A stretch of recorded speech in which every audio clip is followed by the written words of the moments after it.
दोस्तों, आज मैं जो कहानी सुनाने जा रही हूँ उसका नाम है पहाड़ी बाबा। चलिए कहानी शुरू करते हैं। बहुत समय पहले की बात है। उत्तराखंड में भागीरथी और भिलंगना नदियों के संगम पर एक छोटे से पहाड़ी गांव में माँ दुर्गा का एक मंदिर था।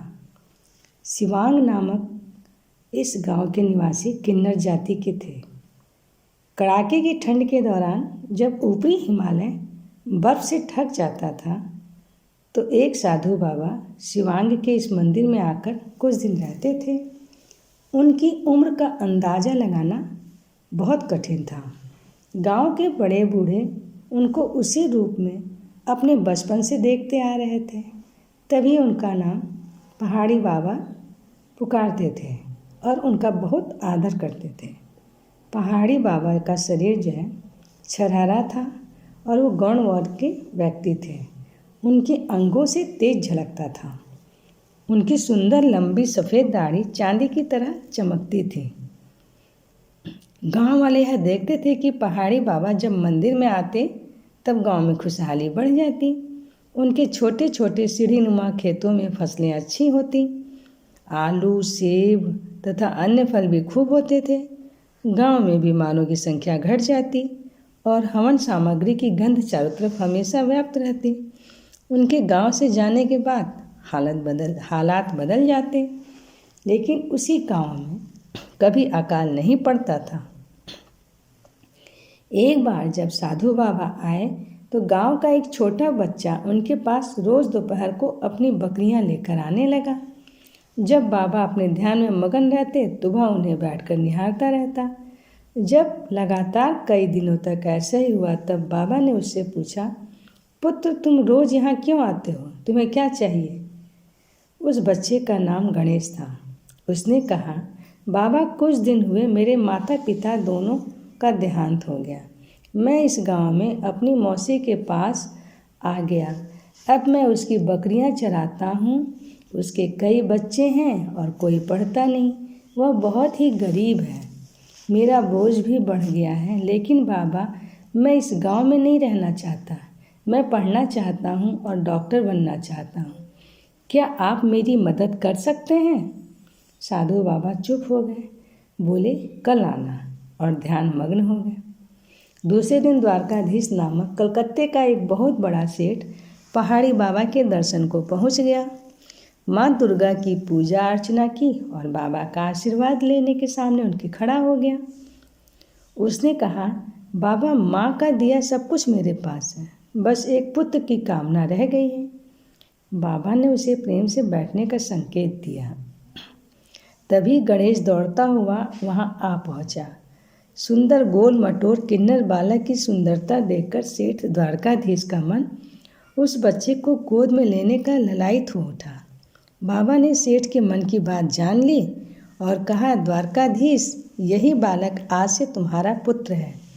इसे जाकर पढ़ाओ लिखाओ, यह डॉक्टर बनना चाहता है। यह लड़का तुम्हारा यश फैलाएगा। इसकी मौसी बहुत गरीब है, उसकी कुछ मदद जरूर करना। इतना कहकर बाबा फिर ध्यानमग्न हो गए। कई वर्ष बीत गए। गणेश पढ़ने में बहुत होशियार निकला। द्वारकाधीश उसे पुत्र के समान पालते पोसते रहे। बीच बीच में बाप बेटा आकर मंदिर में माँ दुर्गा का दर्शन करते और साधु बाबा का आशीर्वाद देकर चले जाते। कुछ समय बाद गणेश कलकत्ते का एक मशहूर डॉक्टर बन गया। अपने पिता के नाम पर उसने एक बहुत बड़ा अस्पताल खोला। हर तरह के मरीजों का उसमें इलाज होता था। देश विदेश के लोग अपनी बीमारियों के इलाज के लिए उस अस्पताल में आते थे। गणेश दोपहर को 2 घंटे का समय जो वह बचपन में पहाड़ी बाबा के साथ गुजारा करता था, अब गरीबों के मुफ्त इलाज के लिए लगाता था। हर गरीब मरीज को देखने के बाद में वह मन ही मन बुदबुदाता, यह पहाड़ी बाबा के लिए। और जब भी कोई कठिन ऑपरेशन करता, माँ दुर्गा और पहाड़ी बाबा को याद कर लेता। उसके कई मित्र इसके लिए उसका मजाक भी बनाते हैं, लेकिन वह हंसकर टाल देता। सेठ द्वारकाधीश अपने पुत्र की कीर्ति सुनकर आनंदित हो उठते। समाज उनकी इज्जत करता और खुद भी समाज सेवा में लीन रहते। उनकी अंतिम इच्छा एक सुंदर दुर्गा मंदिर का निर्माण करने की थी। उन्होंने अपने पुत्र से सलाह की और एक भव्य मंदिर का निर्माण शुरू किया। अनेकों मजदूर दिन रात काम करते उसे पूर्ण करने में लग गए। सेठ ने गणेश को बुलाकर कहा, बेटा, मंदिर करीब करीब तैयार हो गया है। तुम पहाड़ी बाबा के पास जाओ, उन्हें इस मंदिर के लिए किस तरह की मूर्ति चाहिए यह पूछाओ।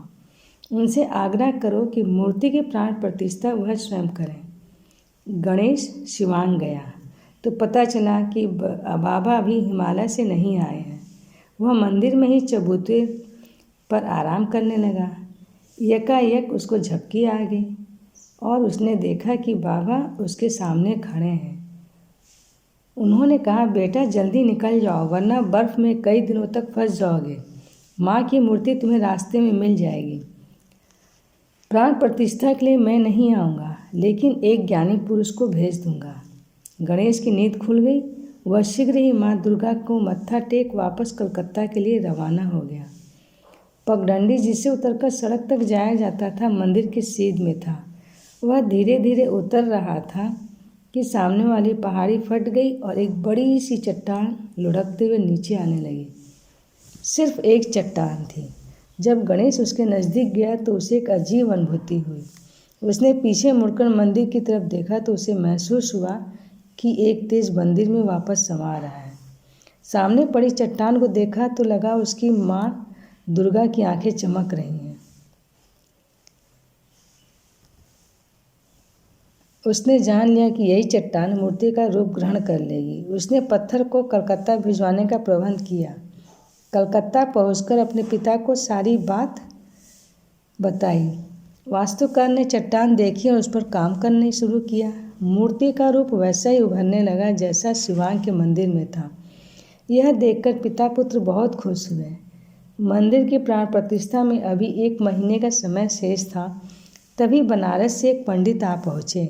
सेठ ने उनका स्वागत सत्कार किया। पंडित ने कहा, मैं अभी तुरंत अकेले में आप पिता पुत्र से बात करना चाहता हूँ। मुझे पहाड़ी बाबा ने यहाँ पहुँचने का आदेश दिया है। यह सुनकर डॉक्टर गणेश को तुरंत बुला भेजा गया। तब तक पंडित जी स्नान ध्यान कर चुके थे। एकांत में तीनों बैठे। तब पंडित जी ने कहा, पहाड़ी बाबा ने मुझे स्वप्न में आदेश दिया है कि सेठ द्वारकाधीश द्वारा निर्मित मंदिर की प्राण प्रतिष्ठा तुरंत करवा दी जाए। सेठ का अंतिम समय आ गया है, इसलिए जल्दी से जल्दी तैयारी की जाए। आनन फानन में सारी तैयारियां पूरी कर दी गईं और दूसरे दिन प्राण प्रतिष्ठा का यज्ञ संपूर्ण हो गया। उसी रात माँ दुर्गा ने द्वारकाधीश को स्वप्न में कहा, तेरा कार्य पूर्ण हुआ, अब तू मेरे पास आ जा। उन्होंने बेटे को जगाकर सारी बात बताई और समाधि लगाकर बैठ गए। सुबह उनका पार्थिव शरीर मिला।